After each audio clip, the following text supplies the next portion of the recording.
हरे कृष्णा कृष्णा कृष्णा हरे हरे, हरे राम राम राम हरे हरे। नमो पंकजनाभाय नमो पंकजमालिने, नमो पंकजनेत्राय नमस्ते पंकजांग्रहे। ग्रंथराज श्रीमद् भागवत महापुराण की जय। जगन्नाथ बलदेव सुभद्रा चक्र दर्शन की जय। गौर निताय पंच तत्व की जय। राधा श्याम सुंदर राधा राधिका रमन की जय। श्री श्री राधा दामोदर की जय। श्री गोपाल की जय। सीता राम लक्ष्मण हनुमान की जय। नरसिंह देव प्रहलाद महाराज की जय। जगत गुरु श्रील प्रभुपाद की जय। समस्त गुरु परंपरा की जय। निताय गौर प्रेमानंदे हरि हरि बोल। तो आप सबका स्वागत श्रीमद् भागवत महापुराण की कक्षा में। हम श्रीमद् भागवत महापुराण का दूसरा स्कंद और अध्याय संख्या 7 पढ़ रहे हैं जो कि इस प्रकार से है। और अध्याय संख्या 7 का श्लोक संख्या 18वां, आज भी 18वां है, कल हमने इसको पूरा नहीं किया था। तो 18। नार्थो बलेरयमरुक्रमपाद शौचम आपस्तिखाभितवतो विबुधाधिपत्यम यो वे प्रतिश्रुतमिते न चिकीर्षदन्यात् आत्मानमंगमनसा हरयेभिमेने। नार्थो बलेरयमरुक्रमपाद शौचम आपस्तिखाधितवतो विबुधाधिपत्यम यो वे प्रतिश्रुतमिते न चिकीर्षदन्यात् आत्मानमंगमनसा हरयेभिमेने। हरे कृष्ण प्रभु जी। नार्थो बलेरियम ऊर्क्रम पादशोचम आपाशिकाध्रवतो विबुधाधिपत्यम यो वे प्रतिश्रुतमृतेन चिकीर्षदन्यद् आत्मानमंगम मनसा हरेभिर्मेने। तो कल हमने देखा कि अपने सिर पर भगवान के चरण कमल को प्रक्षालित करने वाले जल को धारण करने वाले बलि महाराज ने अपने गुरु द्वारा मना किए जाने पर भी अपने वचन के अतिरिक्त मन में अन्य कुछ भी धारण नहीं किया।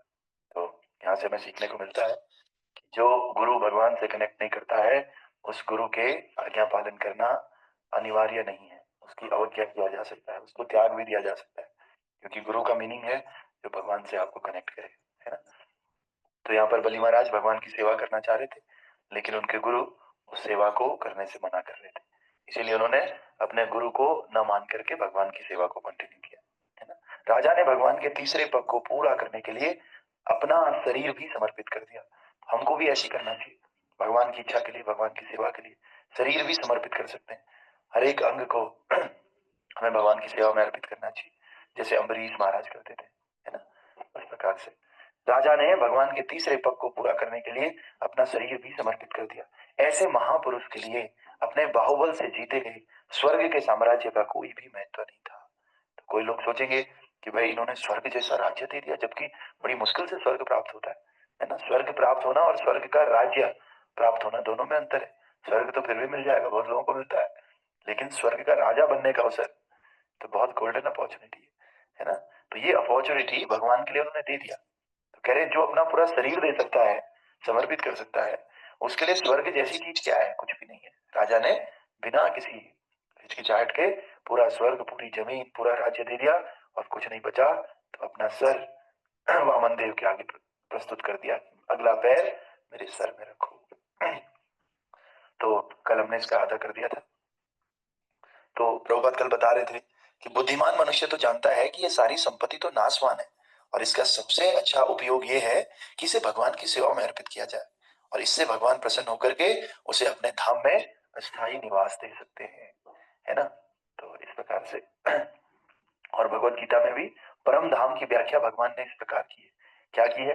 निर्माण मोहा जित संग दोषा आध्यात्म नित्या विनिवृत्त कामा द्वंद्वैर्विमुक्ता सुख दुःख संगे गच्छन्ते मूढ़ा पदमव्ययं तत् न तद्भाषयते सूर्यो न शशांको न पावकः यत् गत्वा न निवर्तन्ते तद्धाम परमं मम। यत् गत्वा न निवर्तन्ते तद्धाम परमं मम।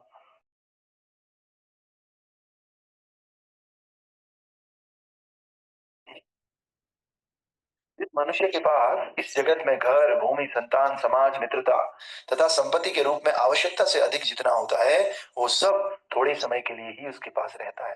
कोई भी माया द्वारा उत्पन्न इस भ्रामक सामग्री को स्थायी रूप से अपने पास नहीं रख सकता। ऐसा मालिक आत्म साक्षात्कार के विषय में अत्यधिक मोहग्रस्त रहता है। अतः मनुष्य के पास या तो बिल्कुल कम हो या कुछ भी ना हो, जिससे वो बनावटी प्रतिष्ठा से दूर रह सके। हम इस भौतिक जगत में तीनों गुणों में से संसर्ग के कारण कलुषित रहते हैं। अतः जो कोई जितना ही इस क्षणिक संपत्ति के बजाय भगवान की भक्ति के द्वारा आध्यात्मिक उन्नति करता है, वो उतना ही भौतिक मोह आसक्ति से मुक्त रहता है। जीवन की इस अवस्था को प्राप्त करने के लिए मनुष्य को आध्यात्मिक अस्तित्व तथा इसके अस्थायी प्रभावों के विषय में पूरा ज्ञान होना चाहिए। दो रास्ते हैं, एक भौतिकता की तरफ जा रहा है, एक आध्यात्मिकता की तरफ। भौतिकता वाला टेम्पररी है, आध्यात्मिकता वाला परमानेंट है। तो कह रहे हैं कि मनुष्य को पूरा ज्ञान होना चाहिए कि आध्यात्मिक रास्ता किधर जाता है और ये भौतिकता वाला रास्ता किधर जाता है ना। और जब आदमी इस आध्यात्मिक उन्नति के विषय में समझ जाता है तो वो भौतिक मोह आसक्ति से मुक्त रहता है। और जब तक वो नहीं समझता है वो इसी द्वंद में फंसा रहता है, बहुत मोहग्रस्त रहता है ना। और इसके अस्थायी प्रभावों के बारे में मनुष्य को पूरा विश्वास होना चाहिए, है ना। आध्यात्मिक अस्तित्व के विषय में सही ज्ञान प्राप्त करने के लिए मनुष्य को स्वेच्छा से कम या तो बिना कठिनाई के अपने भौतिक अस्तित्व को टिकाए रखने के लिए न्यूनतम चीजें इकट्ठी करने का अभ्यास करना चाहिए।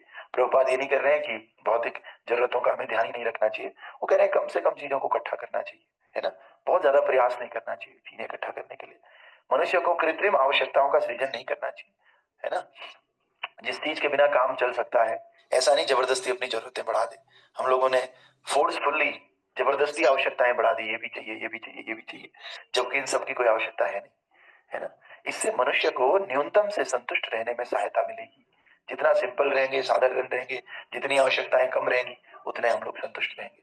आवश्यकता बढ़ाएंगे बढ़ाएंगे बढ़ाएंगे, एक आवश्यकता दूसरी आवश्यकता को जन्म देती है, फिर वो तीसरी को, फिर वो चौथी को, और भक्तों ये चक्र कभी खत्म नहीं होता। इसीलिए हमें कम से कम आवश्यकताओं को अपने जीवन में रखना चाहिए।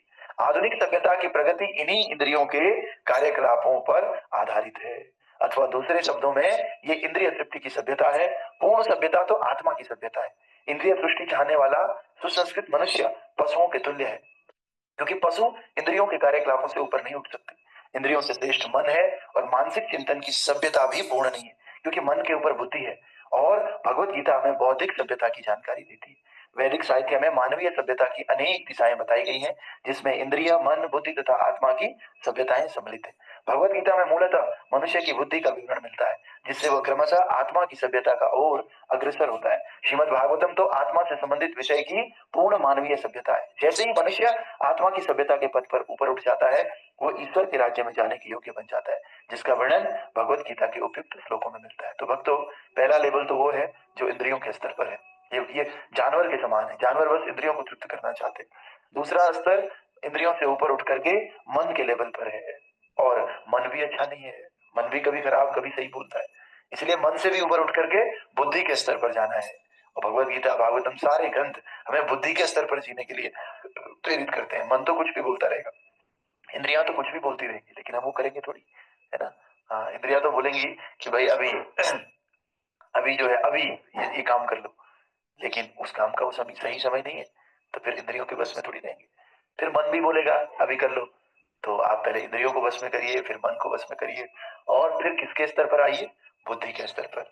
बुद्धि के स्तर पर आने से हमेशा फायदा होता है, हमेशा, क्योंकि बुद्धि अच्छा बुरा सोच सकती है कि ये अच्छा है, ये बुरा है। मन नहीं सोच पाता, इंद्रियां तो बिल्कुल नहीं सोच पाती, क्योंकि इंद्रियां जड़ वस्तु है।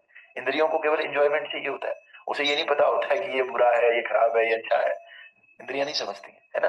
इंद्रियों से ऊपर मन भी नहीं समझ पाता है, और मन के ऊपर बुद्धि। आइए, ईश्वर के साम्राज्य की प्रारंभिक जानकारी से हमें पता चलता है कि वहां सूर्य, चंद्र या बिजली की आवश्यकता नहीं होती, लेकिन अंधकार से युक्त इस भौतिक संसार में बिजली की आवश्यकता भी पड़ती है, सूर्य की आवश्यकता भी पड़ती है ना।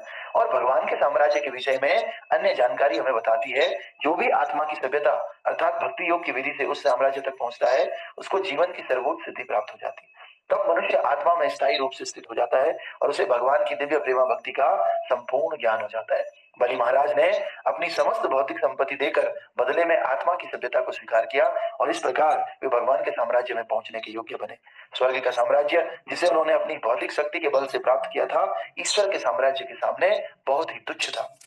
तो कई बार हमको लगता है कि हम अपनी संपत्ति दे रहे हैं, भगवान के लिए ये कर रहे हैं, वो कर रहे हैं। अरे आप दे रहे हो, लेकिन भगवान इसके बदले में आपको आत्म साक्षात्कार से जोड़ रहे हैं। भगवान आपको इतनी बड़ी चीज दे रहे हैं, हम सोच भी नहीं सकते, है ना? तो इसीलिए हम भगवान कभी भी हमें छोटी चीज नहीं देते।